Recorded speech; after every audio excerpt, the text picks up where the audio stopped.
बिस्मिल्लाहिर्रहमानिर्रहीम।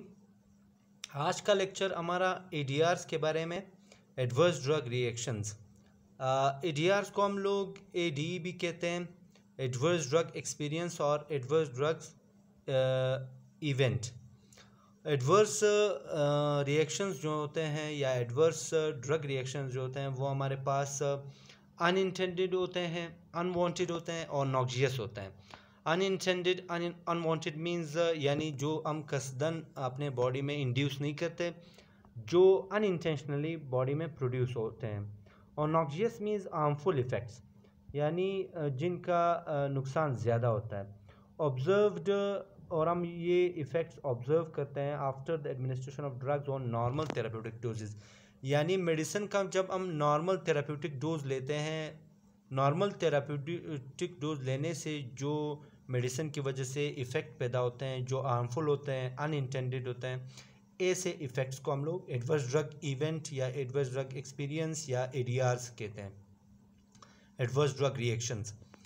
WHO के reference के मुताबिक 30 to 60% एडीआर जो हैं वो प्रिवेंटेबल हो सकते हैं। 30 to 80% एडीआर जो हैं उनको हम लोग अवॉइड कर सकते हैं, प्रिवेंट कर सकते हैं, रिड्यूस कर सकते हैं। उसके बाद एडीआरस की जो इंटेंसिटी है उसकी बुनियाद पे हम लोग आते हैं कि माइल्ड एडीआरस ऐसे एडीआरस होते हैं जिनकी सीवियरिटी या जिनकी इंटेंसिटी कम होती है। ड्राउजीनेस, नींद जैसी कैफियत का तारी हो जाना, नोज़िया, मतली, वॉमिटिंग, इचिंग, रेशेस, ये माइल्ड कैटेगरी के एडीआरस हैं जो इंटेंसिटी में कम होते हैं, लो होते हैं। उसके बाद एक सीवियर और क्रोनिक एडीआरस, ऐसे एडीआरस हैं जो पेशेंट में मॉडिफिकेशंस, चेंजेस लाते हैं, नुकसान देते हैं पेशेंट में। रेस्पिरेटरी डिप्रेशन, इनफेक्टिव ब्रीथिंग, सांस का बंद हो जाना, सांस में दुश्वारी, एनाफाइलैक्सिस, एलर्जिक शॉक जिसे हम कहते हैं, एलर्जी बहुत ज़्यादा शदीद किस्म की हो सकती है सीवियर या क्रोनिक एडीआर में। हेपेटोसेलुलर डैमेज मींस लिवर के सेल्स का डैमेज हो जाना। एंटी टीबी ड्रग्स जो हैं वो ज़्यादातर हेपेटोसेलुलर डैमेज कॉज करते हैं। ऑटोटॉक्सिसिटी, अमाइनो ग्लाइकोसाइड एंटीबायोटिक्स का साइड इफ़ेक्ट है या एडीआर है। ह्यूमरेज, ब्लीडिंग भी इसका सीवियर क्रोनिक एडीआर्स में आते हैं। तो ये सीवियरिटी की बुनियाद पे हम लोगों ने माइल्ड एडीआर्स और सीवियर या क्रोनिक एडीआर्स के कुछ एग्जांपल्स कॉमन डिस्कस किए। उसके बाद है कि एडीआर्स कहाँ कहाँ पे या कौन कौन से केसेस में कॉमन हो सकते हैं। एक तो एडीआर्स जो हैं वो औरतों में कॉमन होते हैं, वुमेन में, due to hormonal changes. Women में हमारे पास एडीआर्स हार्मोनल इम्बैलेंसमेंट या हार्मोनल चेंजेस की वजह से वुमेन में हमारे पास जो है ज़्यादा चेंजेस की वजह से एडीआर्स पेश आ सकती हैं। एल्डर्स जो जिनकी एज 60 से ऊपर होता है, ऐसे लोगों में भी एडीआर्स के चांसेस ज़्यादा होते हैं। वेरी यंग, छोटे बच्चों में 1 से 4 साल के बच्चों में भी एडीआर्स कॉमन हो सकते हैं। और सबसे इम्पॉर्टेंट जो कॉज है मल्टीपल थेरेपी। एडीआर्स ऐसे लोगों में, ऐसे पेशेंट्स में भी आ सकते हैं, हो सकते हैं जो एक से ज़्यादा ड्रग्स ट्रीटमेंट के लिए ले रहा हो। और WHO के रेफरेंस के मुताबिक 4th to 6th leading cause of death in hospitalised patients. WHO के रेफरेंस के मुताबिक चौथे से लेकर छठा सबसे लीडिंग कॉज है, सबब है, वजह है मौत का हॉस्पिटलाइज्ड मरीज़ों में, जो हॉस्पिटल में दुनिया में मरीज़ हैं जो हॉस्पिटल में एडमिट हैं, एडमिटेड पेशेंट्स में, यानी ये चौथे से छठा बड़ा कॉज है मौत का, डेथ का। ये था कुछ बेसिक एडीआरस के बारे में, कुछ बेसिक कॉन्सेप्ट। उसके बाद आते हैं क्लासिफिकेशन की तरफ। क्लासिफिकेशन में क्लासिफिकेशन ऑफ एडीआरस, 2 साइंटिस्ट हैं, रावलिन और थॉमसन। इन दोनों ने एक फेमस अपना एक एडीआरस का एडवर्स ड्रग रिएक्शंस के बारे में एक क्लासिफिकेशन पेश किया था, ABCDE कॉन्सेप्ट या ABCDE क्लासिफिकेशन। इसमें ए का अपना एक मीनिंग है, बी का अपना है, सी का, डी का, ई का, सब का हम पढ़ेंगे। लेकिन सबसे पहले हमारे पास जो टाइप ए रिएक्शंस हैं या टाइप ए एडीआरस हैं वो हम आज डिस्कस करेंगे इस वीडियो में, और नेक्स्ट लेक्चर में फिर हम BCDE रिएक्शंस पढ़ेंगे। टाइप ए रिएक्शंस का मतलब है अगमेंटेड रिएक्शंस। अगमेंटेड का मतलब है टू इंक्रीज करना, बढ़ाना, ज़्यादा करना। चूँकि ये टाइप ए रिएक्शंस जो हैं ये डोज डिपेंडेंट हैं, डोज जितना हम बढ़ाएंगे ये एडीआरस भी उतना सीवियरिटी में ज़्यादा होंगे। तो ये अगमेंटेड एडीआरस इसी वजह से अगमेंटेड नाम दिया गया है, क्योंकि जितना हम डोज बढ़ाएंगे उतना इस रिएक्शन का, इन जैसे रिएक्शंस का सीवियरिटी या इंटेंसिटी बढ़ेगा। टाइप ए रिएक्शन जो है related to pharmacological action of a drug, कह रहा है कि ये हमारे पास फार्माकोलॉजिकल रिएक्शंस या फार्माकोलॉजिकल इफ़ेक्ट्स और एक्शंस के साथ रिलेटेड है, ऐसे टाइप ए रिएक्शंस जो हैं एडीआर। उसके बाद है प्रिडिक्टेबल। पहले से हम लोग प्रिडिक्ट कर सकते हैं कि इस मेडिसिन का ये टाइप ए रिएक्शन हो सकता है, और पहले से हम पेशेंट गोई कर सकते हैं। और उसके बाद टाइप ए रिएक्शन का एक फ़ीचर ये भी है कि ये कॉमन होते हैं और माइल्ड टू मॉडरेट होते हैं। नेचर में या सीवियरिटी में माइल्ड और मॉडरेट हो सकते हैं, सीरियस नहीं हो सकते, क्रॉनिक नहीं हो सकते। डोज डिपेंडेंट होते हैं, जितना हम डोज बढ़ाएंगे, इंक्रीज़ करेंगे, उतना type A reactions, augmented reactions बढ़ेंगे। और मोस्टली हमारे पास फार्माकोलॉजी में या मेडिसिन में 76% प्लस एडीआर जो हैं वो अगमेंटेड टाइप के या टाइप ए रिएक्शंस के होते हैं। अब कुछ एग्जांपल्स हम लोग देखेंगे तब ये अच्छे से समझ आएगा। एग्जांपल्स हैं ड्रग ओवरडोज। जो भी ड्रग होगा जिसको हम ओवरडोज में लेंगे उसकी वजह से जो भी एडीआर सामने आएगा वो एडीआर कहलाएगा टाइप ए या अगमेंटेड एडीआर।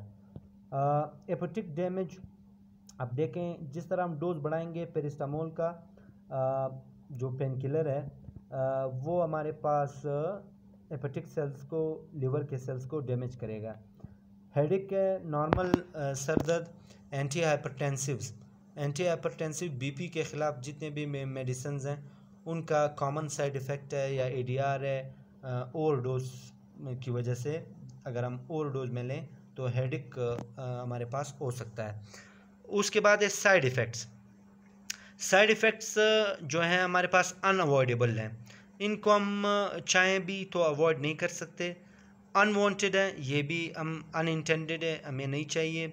सेकेंडरी इफ़ेक्ट्स, और secondary means other than pharmacological effects, यानी फार्माकोलॉजिकल जो मेन हमारा थेराप्यूटिक इफ़ेक्ट है उसके अलावा सेकेंडरी इफ़ेक्ट्स हैं और अनअवॉइडेबल हैं साइड इफ़ेक्ट्स।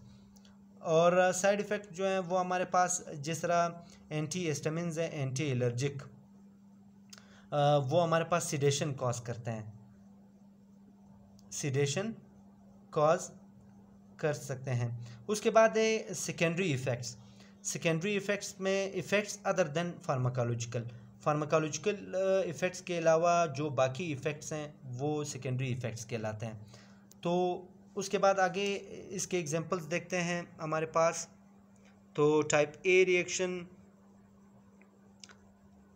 इसको हम लोग अगमेंटेड रिएक्शंस कह सकते हैं। इसके इम्पोर्टेंट फीचर्स बता दिए, और इसका एग्जांपल है आगे डायरिया एंटीबायोटिक्स की वजह से अक्सर पैदा होता है।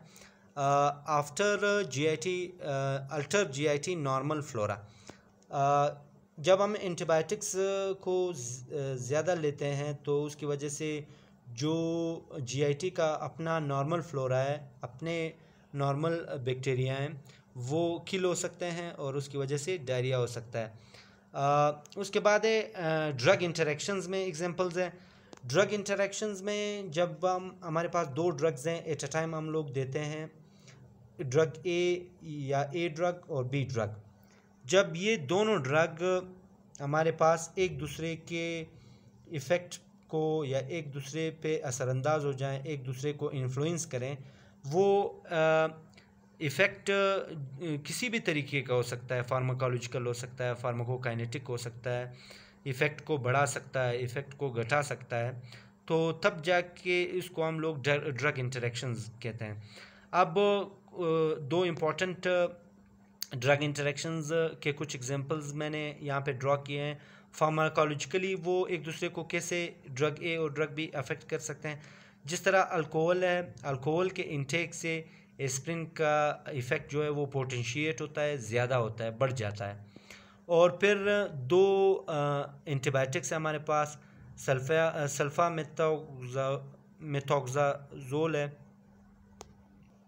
सल्फा मेथोक्साजोल है और ट्राइमेथोप्रिम है। ये दोनों एक दूसरे के साथ साइनर्जिज्म शो करते हैं। साइनर्जिज्म अगेन फार्माकोलॉजिकल इंटरेक्शन है, यानी जब हम ये दोनों ड्रग्स इंडिविजुअली देंगे तो वो इतना इफ़ेक्ट नहीं होगा जितना इन दोनों को हम कंबाइन करके, इन दोनों को सम करके इनका इफ़ेक्ट ज़्यादा होगा, साइनर्जिज्म। उसके बाद एंटागोनिज्म इफ़ेक्ट में मैंने एग्जांपल दिया है लीवोडोपा और मेटाक्लोप्रामाइड। लीवोडोपा जो है वो एंटी पार्किंसन डिजीज़ का ड्रग है, एंटी पार्किंसनिज्म ड्रग है। मेटाक्लोप्रामाइड एंटी एमिटिक है। मेटाक्लोप्रामाइड जो है वो लीवोडोपा को अपना इफ़ेक्ट शो नहीं करने देता या इसके इफ़ेक्ट को घटाता है। तो ये एंटागोनिस्टिक रिएक्शन है फार्माकोलॉजिकल क्लास में। तो ये भी हमारे पास एडीआरज हैं। कुछ फार्माकोकाइनेटिकली कुछ रिएक्शंस हैं, टेट्रासाइक्लिन और सिप्रोफ्लॉक्सिसिन। सिप्रोफ्लॉक्सिसिन जो है वो फ्लोरोक्विनोलोन ख़ानदान से ताल्लुक़ रखता है, फ्लोरोक्विनोलोन क्लास से ताल्लुक़ रखता है। ये दोनों अगर हमारे पास डाईवेलेंट आयंस के साथ, डाईवेलेंट आयन में ज़्यादातर कैल्शियम, आयरन और मैग्नीशियम, इन आयंस के साथ ये चीलेट्स बनाते हैं। चीलेट्स जब बनाते हैं तो ये इनकी एब्जॉर्प्शन इम्पेयरमेंट आ जाता है या ये फिर सही एब्जॉर्ब नहीं होते, पोरली एब्जॉर्ब्ड। तो यानी फार्माकोकाइनेटिक्स मींस कि एक ड्रग दूसरे ड्रग के एब्जॉर्प्शन के साथ, डिस्ट्रीब्यूशन के साथ, मेटाबॉलिज्म के साथ या एक्सक्रीशन के साथ इंटरेक्ट करता है, इंटरफेयर करता है। और उसके बाद विटामिन सी जो है वो आयरन एब्जॉर्प्शन को इन्हांस करता है। ये दो इंटरेक्शन है। उसके बाद एंटासिड्स फूड स्टफ़ के साथ हम लोग नहीं दे सकते क्योंकि एंटासिड्स और फूड स्टफ़ के साथ उसकी एब्जॉर्प्शन फिर सही नहीं होती, एब्जॉर्प्शन इम्पेयरमेंट आ सकता है। तो ये था क्लास ए एडीआर्स, अगमेंटेड एडीआर्स के एग्जांपल्स। उसके बाद हम लोग प्रिवेंशन स्ट्रेटजी कैसे बनाएंगे, प्रिवेंट कैसे करेंगे एडीआर्स को, टाइप ए एडीआर्स को, जो 76% ज़्यादातर केसेस इनके हैं। एडीआर्स मॉनिटरिंग हम करेंगे डायरेक्टली। डोज टाइट्रेशन का मतलब है कि डोज को इस तरह एडजस्ट करना कि एडीआर्स कम हो जाएं और जो इफ़ेक्टिवनेस है वो ज़्यादा हो जाए। डोज को इस तरीके से एडजस्ट करना कि जो हमारे पास साइड इफ़ेक्ट्स हैं एडीआर्स हैं वो कम हो जाएं और जो है हमारे पास थेराप्यूटिक इफ़ेक्ट ज़्यादा हो जाए। डोज रिडक्शन ज़्यादातर, क्योंकि हमारे पास टाइप ए अगमेंटेड एरियाज जो हैं वो डोज डिपेंडेंट होता है, तो हम लोग डोज को रिड्यूस करेंगे ताकि जितना हम डोज रिड्यूस करेंगे सीवियरिटी, इंटेंसिटी एडीआर की कम होती जाएगी। कंप्लायंस इम्प्रूवमेंट का मतलब है कि मरीज़ जो है वो अपने क्लिनिशियन, फार्मासिस्ट और फिजिशियन से सुलह मशवरा करके फिर तब जाके एहतियात के साथ करेक्ट डोज लेगा, तब जाके हमारे पास एडीआर्स के चांसेस भी कम होंगे। और यूज़ ऑफ एंटागोनिस्ट, ज़्यादातर अगर ड्रग ओवर डोजेज हम लोग दे दें उसकी वजह से अगमेंटेड एडीआर्स पैदा होते हैं, तो तब जाके हम एंटागोनिस्ट उस ड्रग का देते हैं या एंटीडोट देते हैं ताकि उस ड्रग के एक्सेस को या उसके इफ़ेक्ट्स को न्यूट्रलाइज कर सकें।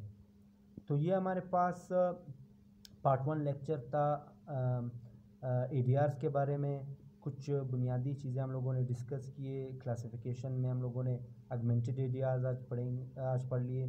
इंशाल्लाह नेक्स्ट वीडियो में हम लोग type B C D E ADRs पढ़ेंगे।